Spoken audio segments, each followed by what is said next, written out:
Bien, monsieur le ministre, cher Philamond, madame Lady Blackstone, monsieur le président de Boissieu, monsieur l'ambassadeur, mesdames et messieurs, je voudrais d'abord vous dire que pour moi c'est un grand honneur et un grand plaisir d'ouvrir cette nouvelle édition de la conférence de défense annuelle du Conseil franco-britannique. C'est d'abord un plaisir de retrouver Philamond. Nous avons, je crois, depuis un an, ça fait un an que nous nous sommes rencontrés, un an demain. Donc c'est notre premier anniversaire. Nous sommes rencontrés à plusieurs reprises et nous avons su nouer, je crois, je suis sûr qu'il dira la même chose ce soir, des relations de confiance. Parce que je crois que c'est le bon terme pour caractériser nos relations depuis Chicago.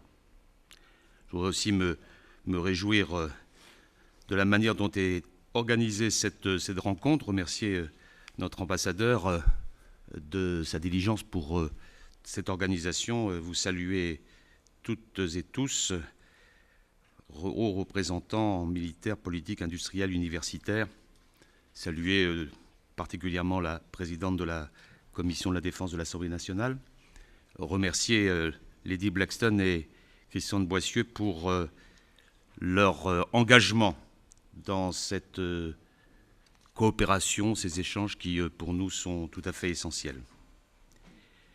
Je sais que Philamond doit partir un peu plus tôt que prévu, parce qu'il est convié par son Premier ministre. Je connais ses contraintes liées à nos propres fonctions. Et donc, je résumerai un peu mon propos par rapport au texte qui vous sera communiqué. Je voudrais d'abord dire que cette rencontre intervient à un moment particulier pour moi-même et pour la défense en France, puisque le livre blanc de la défense et de la sécurité nationale a été rendu public par le président de la République le 29 avril dernier. Ça a été un peu plus long que prévu, et je sais que nos partenaires britanniques attendaient avec impatience ce livre blanc, même peut-être avec inquiétude, parce que comme il y a eu débat en France, et qu'il peut y avoir débat en Grande-Bretagne, il importait que la clarification puisse se faire. Il pouvait y avoir de l'inquiétude sur la poursuite de notre coopération bilatérale, une interrogation sur notre volonté de poursuivre la dynamique initiée dans le traité de Lancaster House. Je pense que cette inquiétude est levée. Il pouvait y avoir une inquiétude concernant l'engagement financier de la France pour sa défense. Et je sais que le ministère de la Défense britannique craignait qu'un décrochage français entraîne de nouvelles coupes dans le budget de défense britannique, avec le risque d'un cercle vicieux qui aurait mené nos deux pays à un déclin militaire ou à un déclassement progressif.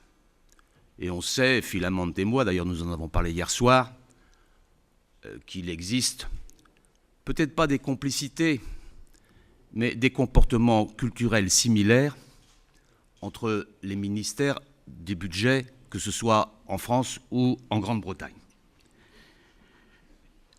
Et nous avons, je crois, pour notre part, essayé de juguler ces offensives-là en maintenant, grâce à la volonté déterminée du président de la République, l'effort nécessaire. Si je peux être utile à Philamond dans un soutien le meilleur possible quand va venir son tour dans la préparation de la revue de défense stratégique 2015, je le ferai avec plaisir. J'ai maintenant une petite expérience qui nécessite parfois d'endosser la tenue de combat, parfois même le casque lourd. Mais c'est vrai que je salue aussi le président Carrère, que je n'avais pas vu tout à l'heure. C'est vrai que nous sommes confrontés à deux impératifs de souveraineté. La souveraineté budgétaire, quand la crise financière fragilise nos finances publiques et impose une maîtrise sévère des dépenses publiques, il nous faut assumer cette souveraineté budgétaire. Et puis la souveraineté découlant de notre autonomie stratégique en matière de défense, qu'il nous faut aussi assumer quand le niveau d'incertitude et de menace n'a pas faibli depuis 2008. Nous avons tenté, dans notre livre blanc, de relever ce double défi, en gardant, je le dis pour nos amis britanniques, nos trois missions fondamentales: la protection de notre territoire, la dissuasion nucléaire et la capacité d'intervention extérieure. Cela paraît simple au moment où je le dis, mais cela a fait débat. Et je sais que le Premier ministre Cameron récemment a montré sa volonté de maintenir l'effort nécessaire en faveur de la dissuasion nucléaire. Mais il faut que vous sachiez, amis britanniques, que cette question a fait débat en France et continue à le faire. Certains privilégiant la dissuasion sur la capacité d'intervention extérieure, d'autres privilégiant la capacité d'intervention extérieure sur la dissuasion. Certains pronostiquant, proposant de renoncer à l'une des orientations stratégiques, d'autres à l'autre. Et nous avons tranché en s'engageant sur l'ensemble et en ne renonçant à aucune de nos capacités.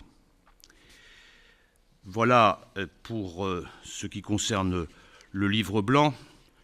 Je n'ai pas l'intention d'exposer plus longuement parce que vous connaissez l'ensemble de nos intentions maintenant, et votre ambassadeur à Paris a contribué aussi par sa présence et ses avis éclairés à la mise en œuvre de ce livre blanc. Nous avions souhaité que vous soyez présents, la Grande-Bretagne, notre partenaire, dans l'élaboration de ce document.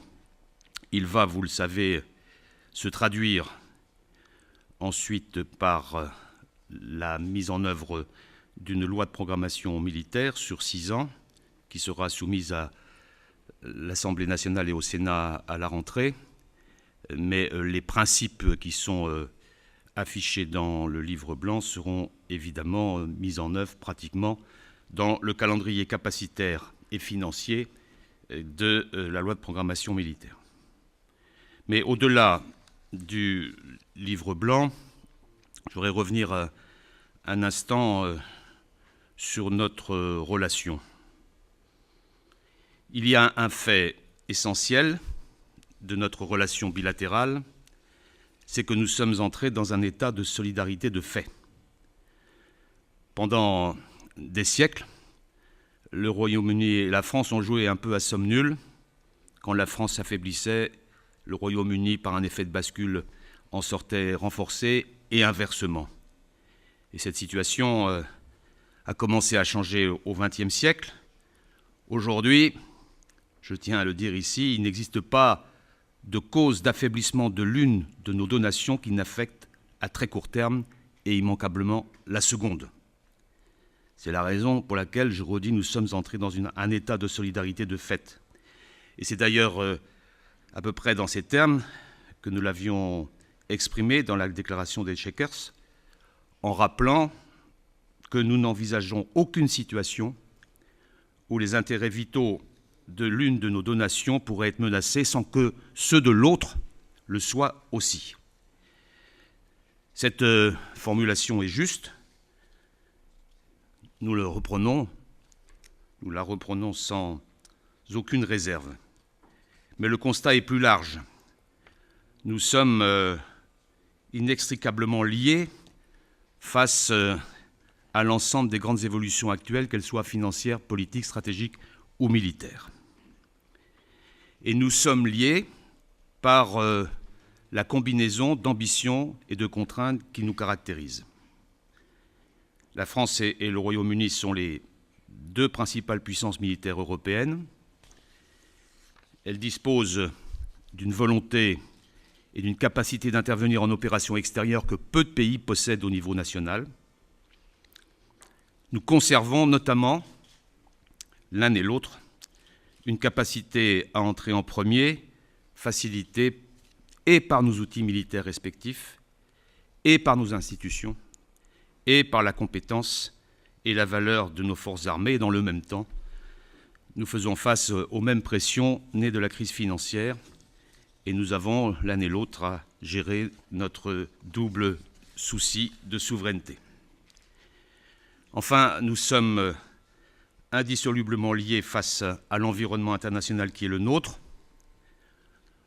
En moins de 2 ans, nous avons dû faire face à 2 crises majeures aux portes de l'Europe. En Libye, la France et le Royaume-Uni ont été à l'avant-garde d'une intervention par la suite menée sous l'égide de l'Alliance Atlantique.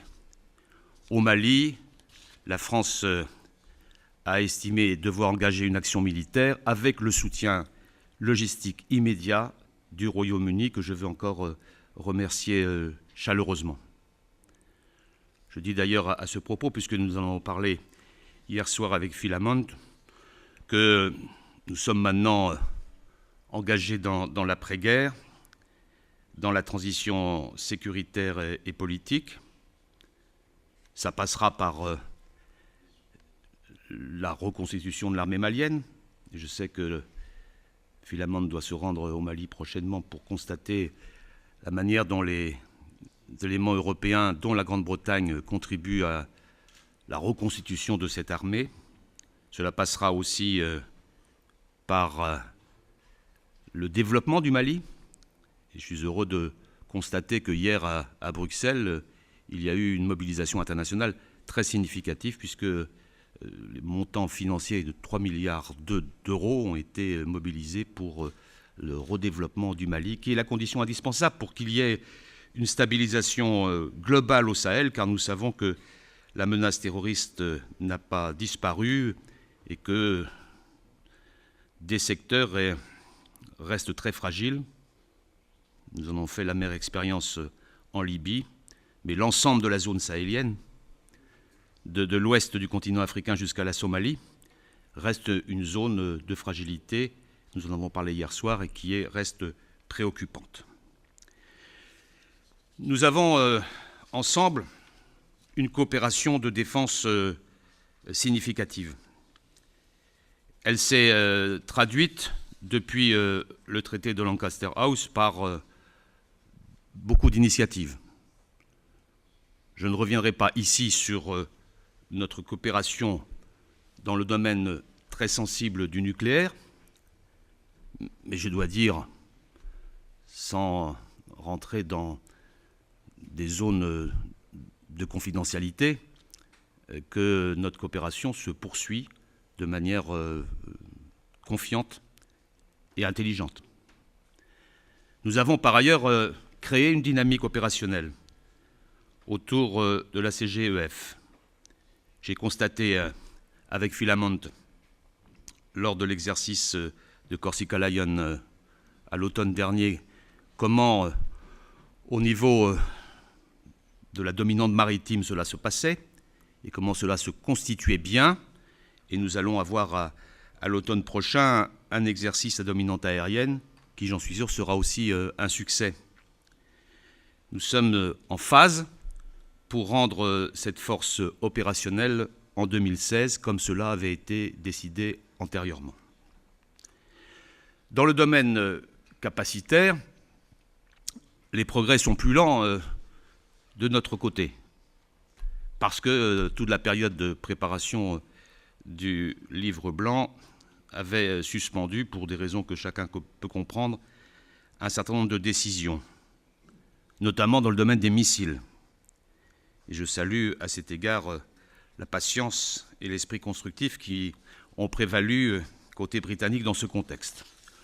Aujourd'hui, les décisions prises par le président de la République, communiquées aux autorités britanniques et confirmées dans le cadre du livre blanc, permettent d'envisager très rapidement une nouvelle dynamique. Il y a là la mise en œuvre volontariste du principe de mutualisation. Ce choix sur l'antinavire léger était difficile. Il ne faisait pas l'objet obligatoirement d'un consensus enthousiaste pour des raisons qui n'ont rien à voir avec l'amitié franco-britannique, mais avec d'autres programmes qui pouvaient rentrer en concurrence. Il y a eu là, cher Philamon, une volonté politique que le président Hollande a transmis à communiquer au Premier ministre Cameron. Par ailleurs, je constate que nous avons déjà, Philamon et moi-même, en juillet dernier, signé un mémoire d'entente sur les drones de combat futurs, que nous sommes engagés sur les drones tactiques, et je sais que le groupe de haut niveau, animé par Philippe Dunne et M. Collet-Billon, travaille sur d'autres sujets. Certains ont été évoqués hier soir, au-delà même du missile antinavire léger, réflexion sur l'avenir du Scalp, sa revision, une nouvelle génération, mais aussi la guerre des mines navales, mais aussi SATCOM, mais aussi l'A400M et d'autres sujets encore, y compris ceux que nous avons évoqués tous les deux hier soir. Donc nous considérons que, après ce bilan d'étape important, en 2 ans et demi, l'avancée est très significative, qu'il nous faut poursuivre. Il nous faut poursuivre au niveau opérationnel. Il est, me semble-t-il, impératif que nous passions une nouvelle étape de confiance et un renforcement du partage du renseignement. Nous avons évoqué cette question à propos de la viabilité de notre programme d'échange d'officiers. Nous sommes conscients des difficultés que cela peut représenter, mais nous savons que nous pouvons compter sur le soutien de Philippe Hammond sur ce sujet. Et puis, il faut poursuivre aussi sur le domaine capacitaire.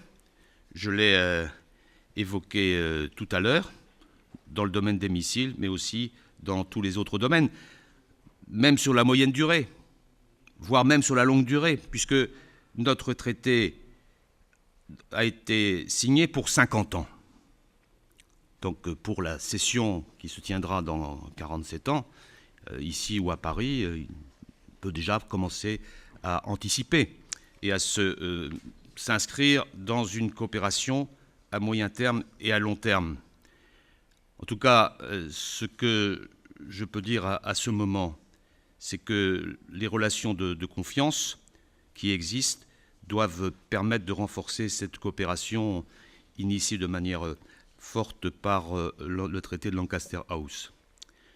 Je suis conscient que la France et le Royaume-Uni vont être amenés à prendre des responsabilités croissantes dans la sécurité internationale. Nous le ferons dans un esprit de coopération permanent. Nous sommes conscients de cela parce que nous avons échangé aussi sur ce point. L'évolution de la posture américaine, leur préoccupation de plus en plus forte sur le secteur Asie-Pacifique nous amène à renforcer la capacité des Européens à prendre en main leur sécurité et leur destin. Cela se fait par l'Alliance Atlantique.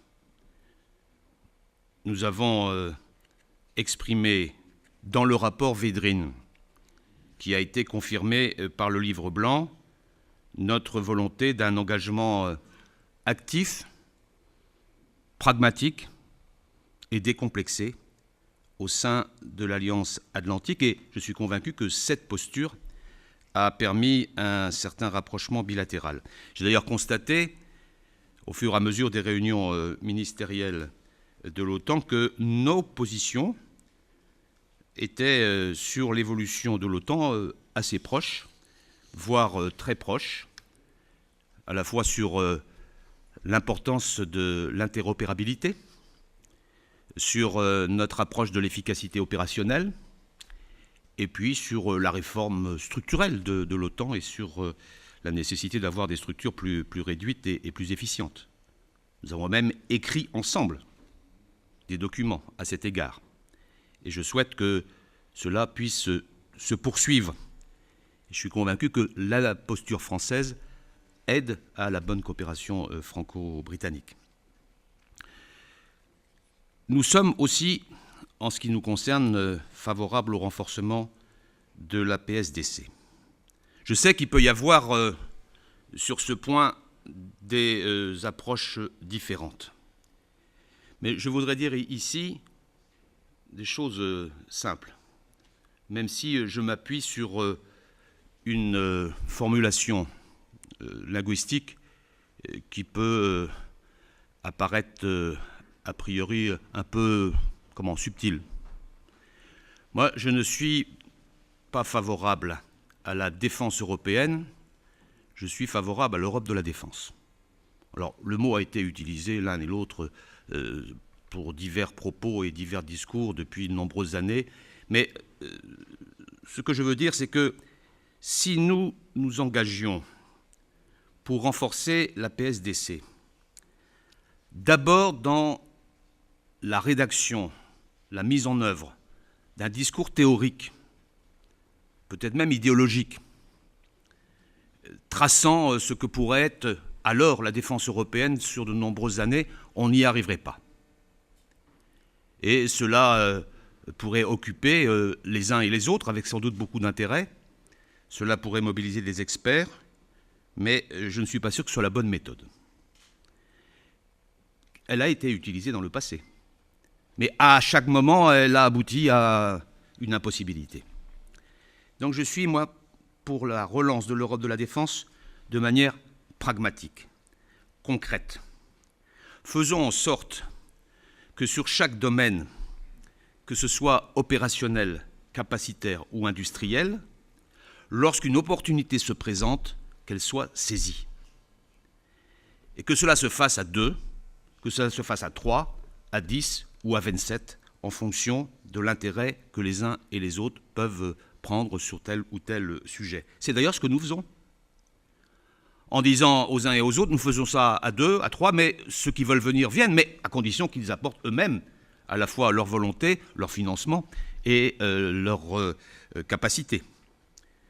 Dans le domaine opérationnel, nous l'avons déjà fait, nous le faisons. Sur la piraterie, dans la Corne d'Afrique, nous le faisons.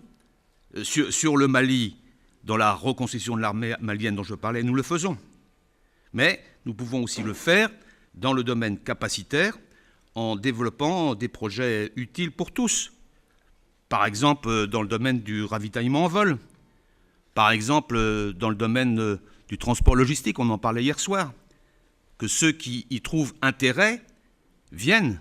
Et il y a là intérêt à agir de manière pragmatique.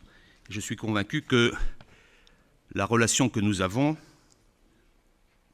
relation pragmatique et de confiance, peut trouver à s'éclore dans cette orientation. Cela vaut aussi pour la capacité industrielle.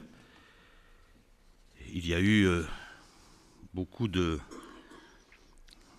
sujets de discussion au cours de l'année qui vient de s'écouler, mais je pense que sur cette affaire, il faut d'abord nous assurer de la pérennité de la base industrielle et technologique européenne. Je le dis entre nous, chacun le sait, à partir du moment où la posture américaine va évoluer, mais aussi où les capacités budgétaires américaines vont baisser, enfin sont en train de baisser, de manière assez significative, on n'est pas dans les mêmes proportions. Inévitablement, l'industrie américaine sera sans doute plus stimulée à venir en Europe, même si nos propres budgets sont contraints. Et donc c'est une raison supplémentaire de nous préserver nos capacités industrielles. Et on peut le préserver, à mon sens, de manière intelligente, en anticipant et en essayant de travailler ensemble sur les projets de l'avenir. Puisque nous sommes liés pour 50 ans, commençons maintenant pour éviter que dans le futur, nos successeurs ne soient confrontés à des rivalités qu'on a connues, qu'on connaît encore, et qui pourraient être dépassées. Donc il y a là toute une stratégie à mettre en œuvre, et que les deux nations les plus fortes au niveau de la défense en Europe devraient pouvoir porter. Voilà, mesdames et messieurs, ce que je voulais vous dire. Je suis un pragmatique. Je veux faire preuve de réalisme, mais aussi de détermination politique. Au Mali, comme en Libye ou en Afghanistan, la France a payé le prix du sang au nom de la sécurité collective. Je le redis avec force, face aux risques et aux menaces qui nous entourent, la première condition du succès demeure plus que jamais la volonté déterminée d'y faire face en consentant l'effort nécessaire. Cette volonté que nous a léguée l'histoire du XXe siècle, nous la partageons avec le Royaume-Uni. Cette volonté, la France entend la maintenir malgré la contrainte financière qui nous touche durement. Et notre nouveau livre blanc porte cette ambition, exprimée sans phare, avec lucidité, avec vérité, cet engagement fort qui est consubstantiel de la vision que nous avons du rôle de la France dans le monde. Et pour ce faire, nous pouvons nous appuyer sur les progrès d'une coopération franco-britannique qui m'apparaît de plus en plus utile, de plus en plus nécessaire, de plus en plus indispensable pour que les Européens assurent dans l'avenir leurs propres responsabilités. Je vous souhaite, mesdames et messieurs, une excellente journée et des discussions fructueuses.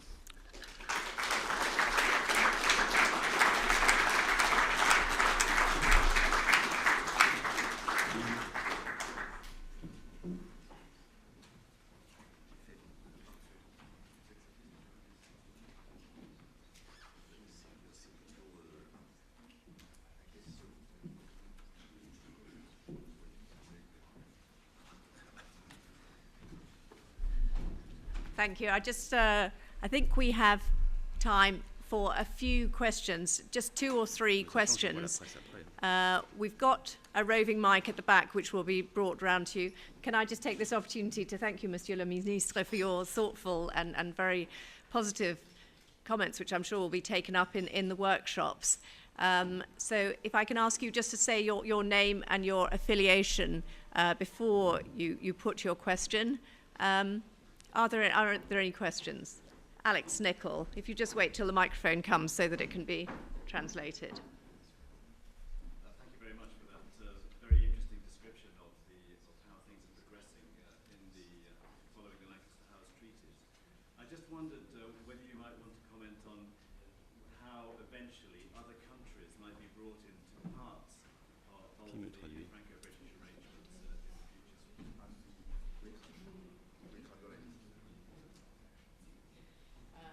Vous voulez savoir avec les autres pays qui... Oui. J'ai pas compris.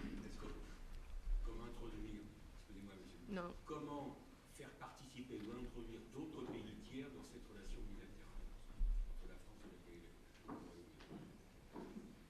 s'ils sont intéressés, si nous sommes intéressés. Je reviens à partie de mes propos.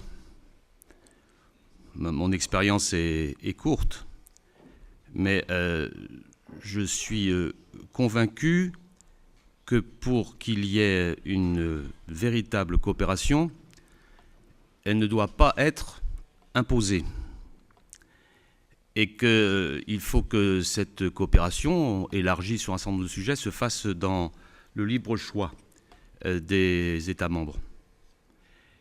Et c'est la raison pour laquelle je mets en avant l'idée du pragmatisme, dans les 3 domaines opérationnels, capacitaires et industriels, et que l'on saisisse chaque opportunité de travailler ensemble avec ceux qui le veulent bien.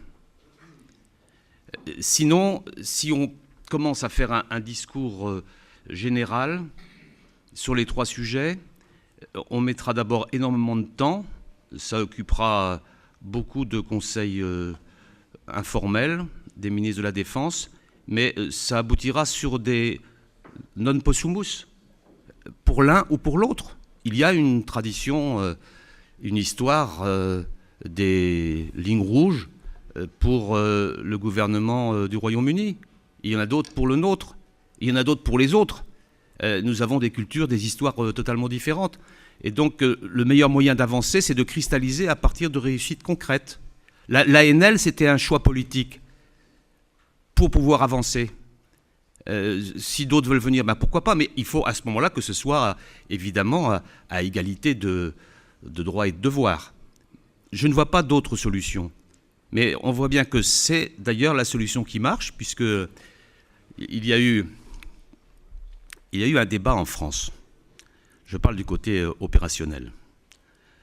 Au moment de l'affaire de l'intervention au Mali, où certains, même des gens extrêmement responsables, ont dit mais l'Europe est là, pas là, vous êtes tout seul, l'Europe est absente. Et ça m'amène toujours à deux réflexions. La première, c'est que non, l'Europe n'a pas été absente, puisque dès le lendemain, ou le surlendemain, le 13 janvier, Philamon me disait, moi j'amène des moyens de transport et de soutien et ils seront posés à Évreux dans quelques instants. C'était un acte de solidarité, mais aussi un acte politique, un acte de soutien. Et il n'a pas été le seul, d'autres ont suivi, puisque aujourd'hui, on peut considérer qu'à peu près le tiers du transport logistique de l'opération Serval a été effectué par nos amis européens et le soutien aussi américain pour une part. Donc l'Europe a été là, elle a été là aussi pour la décision de reconstituer l'armée malienne. Et cette décision, elle a été prise avant l'intervention française. On l'oublie un peu trop en ce moment. On considère que tout ça, c'était au même moment. Non, la décision de l'UTM Mali, elle a été prise sur notre initiative, avec d'ailleurs le soutien de Philamon lorsque nous sommes réunis à Chypre en fin septembre de l'année dernière. Puis après, il y a eu une procédure.